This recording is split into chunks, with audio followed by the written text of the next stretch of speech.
овие услови како што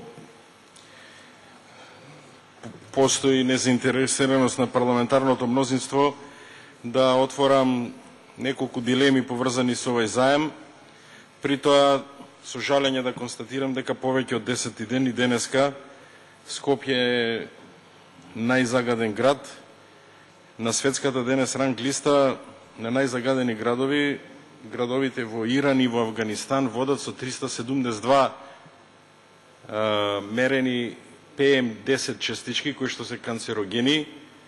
Денеска во центарот на градот, на ректорат и во Лисиче се забележени над 600 коефициент или индекс 600 PM10 частички.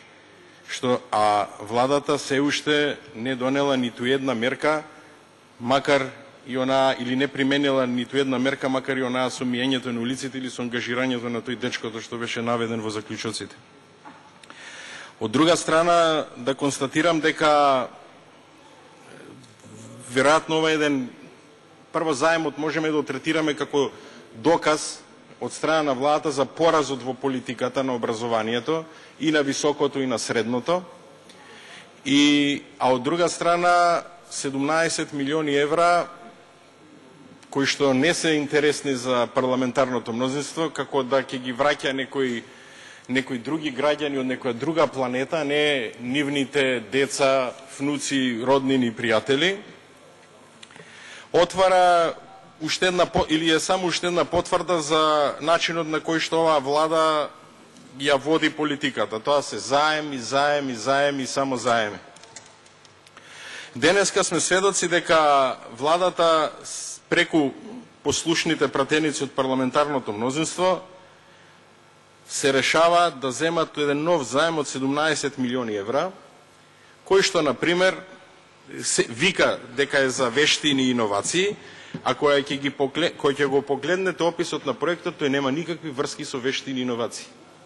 Имено, да речеме, во опис на проектот, во делот 1 пишува обезбедување на обука за подобрување на административниот капацитет на одборот за оценување и акредитација на високото образование или подигнување на квалитетот. И тоа е едно 7 милиони евра за високото образование и едно 9 милиона евра во средното образование. Пред некој ден, кога министерот Ставревски објави со гувернерот на Народна банка дека нема децата во Македонија да добиваат пакетчиња, и ако гледам денеска, општина Штип распишува тендер за делење на за таблети за оние што ќе рипаат по крстот, што ќе офатат. Дека тоа е така, тоа е дозволено, а инаку за пакетчињата децата нека патат. Објави дека ќе се воведат иновации и вештини, ама кај децата да учеле финансии. Може ли за промена прво во владата да повежбаат малце финансии? Дефинициите за задолжување, за јавен долг, тие да ги поминат. Од министерот, од гувернерот па надолу, до владата, до замениците министри, не мора повеќе. Пратениците е умрена работа, тоа знам, овие пратеници не можат ништо да научат. Па да учат што е камата, што значат овие 17 милиони евра плюс. Зошто да ги малтретирате децата малечки, што не им дадате пакетчиња, вие научете нешто. И сега, ако тие 17 милиона евра сакате да ги распределите некако за подигнување на иновации и вештини, во принцип, кога читате проектот, се однесува на администрацијата, на одборот за акредитација и се разбира омилената тема на владата, спроведување на комуникацијски кампањи, настани за информирање на заинтересираните чинители.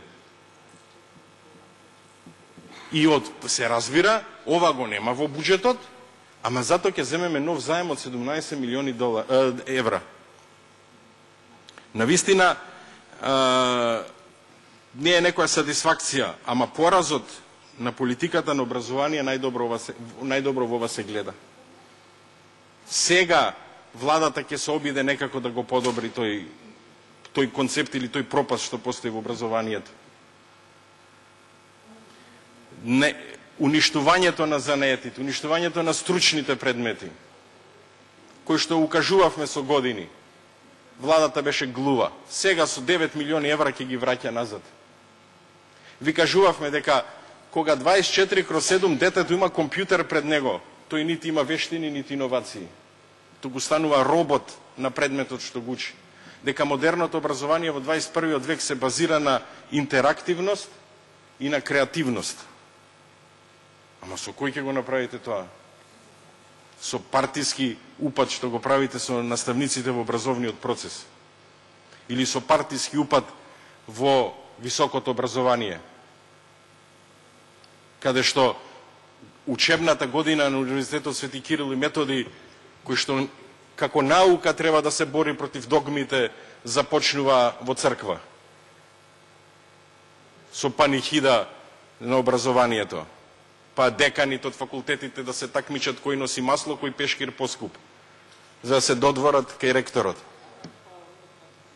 И тоа е трагедијата. И сега ќе земете 17 милиони евра за што? Оти црквата кога палеше Џордано Бруно за своите ставови, денеска ние треба да се вратиме на тие ставови, без разлика дали е тоа за абортусот или за постоењето на други работи. И како се движат силите или диалектиката во светот. И како се ќе направиме, како да дојдеме до пари, ќе си направиме фонд, ќе земи 9 милиона евра и тој ќе прави кампања како одборот за акредитација подобро да работи. Тој ист одбор за акредитација што му дозволува на незаконски со купена и лажна диплома ректор да имате на универзитетот, ако постои тој за компјутерски техники, како се вика во охрите и технологии. Кој што во ресторан ги држи наставата? Или мислите ќе се подобрат наставата или образовниот процес или иновациите, вештините од во Берово информатика на универзитетот, кој што само компјутерите беа за сликања, беа после повлечени. Ова, дека се почнува од оваа влада, се изнаслушавме многу пати. Досега универзитетот кој беше ослободен од политичките стеги, имаше и вештини, и иновации, и соработка со индустријата.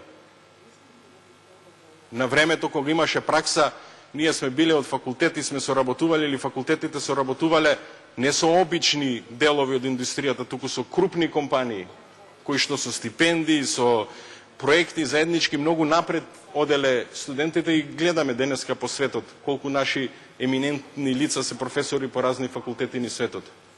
Ама сега од кога се упропастивме, од кога се партизиравме, како тоа ќе решиме? Не со буџетот.